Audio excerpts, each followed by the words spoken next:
The Grumman F-14 Tomcat is a supersonic, twin-engine, two-seat, variable sweep-wing fighter aircraft. The Tomcat was developed for the United States Navy's Naval Fighter Experimental Program following the collapse of the F-111B project. The F-14 was the first of the American Teen Series fighters, which were designed incorporating the experience of air combat against MiG fighters during the Vietnam War. The F-14 first flew in December 1970 and made its first deployment in 1974 with the U.S. Navy aboard US Enterprise, replacing the McDonnell Douglas F-4 Phantom II. The F-14 served as the U.S. Navy's primary maritime air superiority fighter, fleet defense interceptor and tactical aerial reconnaissance platform. In the 1990s, it added the low-altitude navigation and targeting infrared for night pod system and began performing precision ground attack missions. In the 1980s, F-14s were used as land-based interceptors by the Islamic Republic of Iran Air Force during the Iran-Iraq War, where they saw combat against Iraqi warplanes. Iranian F-14s reportedly shot down at least 160 Iraqi aircraft during the war. While only 12 to 16 Tomcats were shot down, at least half of these losses were due to accidents. The Tomcat was retired from the U.S. Navy's active fleet on the 22nd of September 2006, having been supplanted by the Boeing F/A-180F Super Hornet. The F-14 remains in service with the Islamic Republic of Iran Air Force, having been exported to Iran in 1976, when the U.S. had amicable diplomatic relations with Iran. Development background: beginning in the late 1950s, the U.S. Navy sought a long-range, high-endurance interceptor to defend its carrier battle groups against long-range anti-ship missiles launched from the jet bombers and submarines of the Soviet Union. The U.S. Navy needed a fleet air defense aircraft with a more powerful radar and longer-range missiles than the F-4 Phantom II to intercept both enemy bombers and missiles. The Navy was directed to participate in the Tactical Fighter Experimental Program with the U.S. Air Force by Secretary of Defense Robert McNamara. McNamara wanted joint solutions to service aircraft needs to reduce development costs,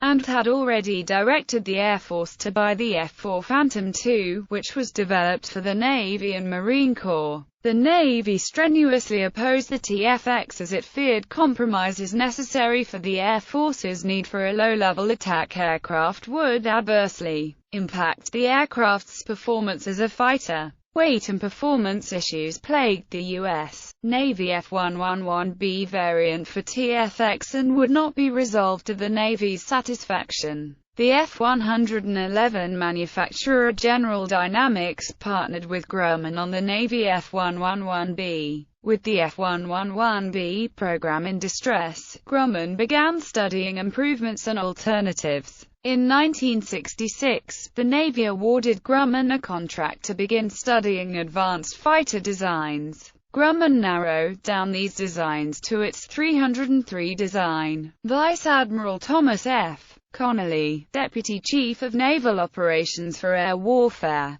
took the developmental F-111A variant for a flight and discovered that it had difficulty going supersonic and had poor carrier landing characteristics. He later testified to Congress about his concerns against the official Department of the Navy position, and in May 1968, Congress stopped funding for the F-111B, allowing the Navy to pursue an answer tailored to its requirements. The name Tomcat was partially chosen to pay tribute to Admiral Connolly, as the nickname Tom's Cat had already been widely used by the manufacturer. Although the name also followed the Grumman tradition of naming its fighter aircraft after felines. VFX. The F-111B had been designed for the long-range fleet air defense interceptor role, but not for new requirements for air combat based on experience of American aircraft against agile MiG fighters over Vietnam. The Navy studied the need for the F/A-X, an additional fighter that was more agile than the F-4 Phantom for air combat and ground attack roles.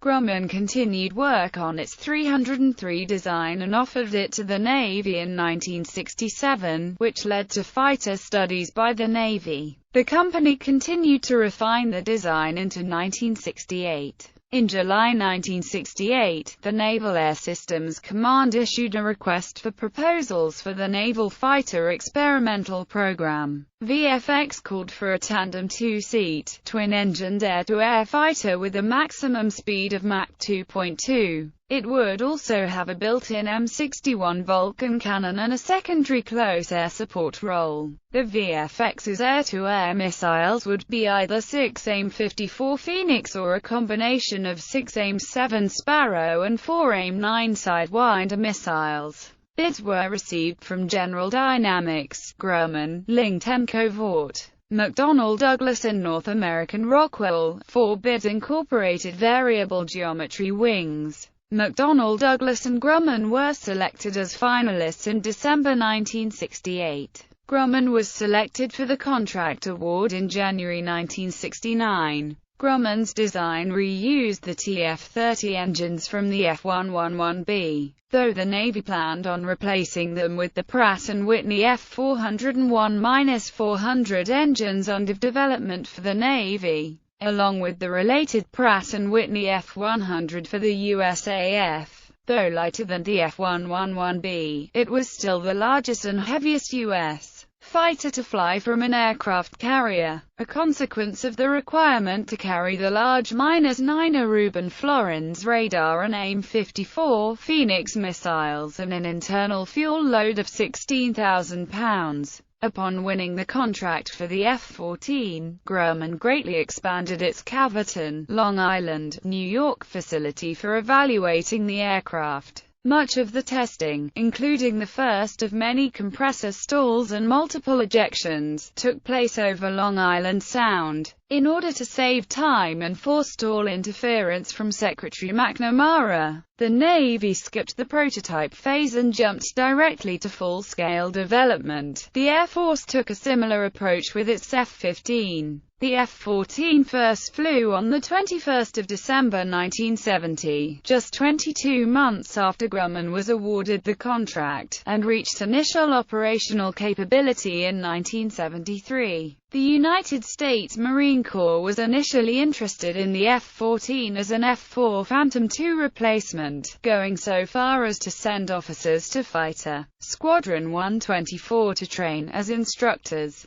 The Marine Corps pulled out of any procurement when development of the stores management system for ground attack munitions was not pursued. An air-to-ground capability was not developed until the 1990s. Firing trials involved launches against simulated targets of various types, from cruise missiles to high-flying bombers. AIM-54 Phoenix missile testing from the F-14 began in April 1972. The longest single Phoenix launch was successful against a target at a range of 110 nmi in April 1973. Another unusual test was made on the 22nd of November 1973, when 6 missiles were fired within 38 seconds at Mach 0.78 and 24,800 feet. 4 scored direct hits. Improvements and changes with time. The early versions of all the missiles were replaced by more advanced versions,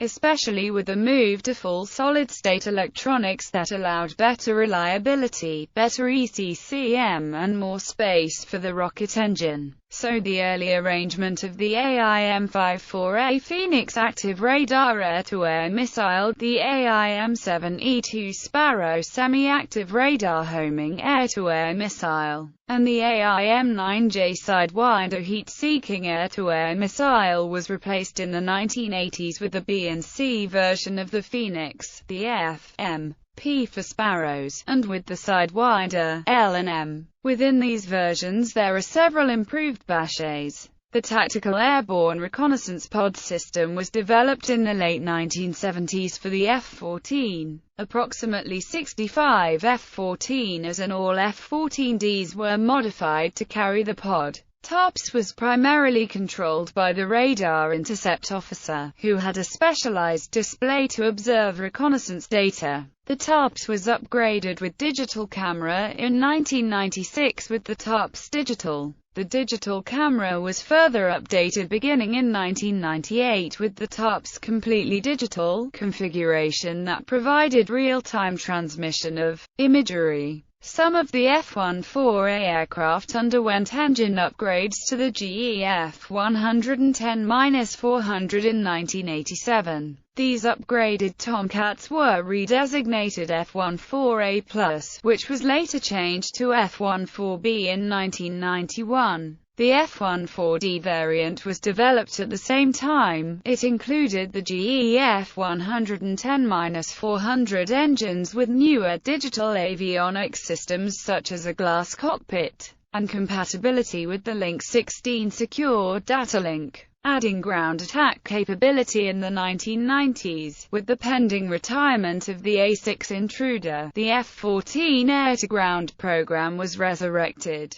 Trials with live bombs had been carried out in the 1980s. The F-14 was cleared to use basic iron bombs in 1992. In Operation Desert Storm, most air-to-ground missions were left to A-7, A-6 Intruder and F/A-18 Hornet squadrons. The F-14 focused on air defense operations. Following Desert Storm, F-14As and F-14Bs underwent upgrades to avionics and cockpit displays to enable the use of precision munitions, enhance defensive systems, and apply structural improvements. The new avionics were comparable with the F-14D. Upgraded aircraft were designated F-14A and F-14B respectively. By 1994, Grumman and the Navy were proposing ambitious plans for Tomcat upgrades to plug the gap between the retirement of the A-6 and the F/A-180 F-Super Hornet entering service. However, the upgrades would have taken too long to implement to meet the gap, and were priced in the billions. Congress considered this too expensive for an interim solution. A quick, inexpensive upgrade using the low-altitude navigation and targeting infrared for night targeting pod was devised. The LANTIRN pod provided the F-14 with a forward-looking infrared camera for night operations and a laser target designated to direct laser-guided bombs.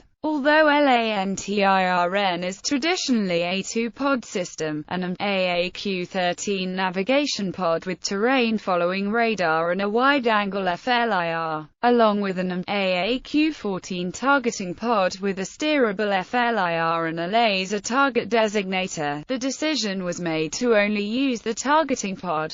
The Tomcat's LANTIRN pod was altered and improved over the baseline configuration, such as a global positioning system, inertial navigation system capability to allow an F-14 to accurately locate itself. The pod was carried on the right-wing glove pylon. The LANTIRN pod did not require changes to the F-14's own system software, but the pod was designed to operate on a MIL STD-1553B bus not present on the F-14A or B. Consequently, Martin Marietta specially developed an interface card for LANTIRN. The radar intercept officer would receive pod imagery on a 10-inch programmable tactical information display or another multifunction display in the F-14 rear cockpit and guided LGBs using a new hand controller installed on the right side console. Initially, the hand controller replaced the RIO's TARPS control panel, meaning a Tomcat configured for LANTIRN could not carry TARPS and the reverse.